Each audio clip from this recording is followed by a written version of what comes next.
Alan Gross is marking his 4th year in a Cuban prison. He's written a letter to the president asking that he personally get involved and try to seek his release. Do you know if the president has seen that letter, and does he have any plans to get more personally involved in trying to seek Mr. Gross's release? Well, thank you for the question. Today is the 4th anniversary of Alan Gross's incarceration in Cuba. Cuban authorities arrested Mr. Gross on December 3, 2009, and later sentenced him to 15 years in prison for facilitating uncensored internet contact between a small religious community on the island and the rest of the world. Mr. Gross is a 64-year-old husband, father, and dedicated professional with a long history of providing aid to underserved communities in more than 50 countries. We reiterate today our call for the Cuban government to release Alan Gross. Mr. Gross's detention remains an impediment to more constructive relations between the United States and Cuba.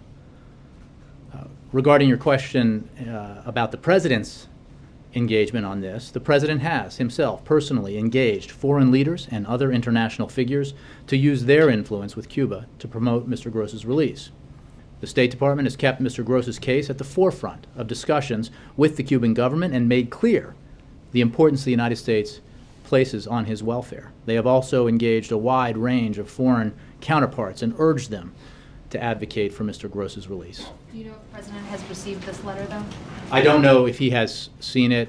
I'm aware of it. I can tell you that he is engaged in this in the ways that I described, and that this is always very much a part of any discussions we have with the Cuban government, and also with those governments and others who have influence with the Cuban government.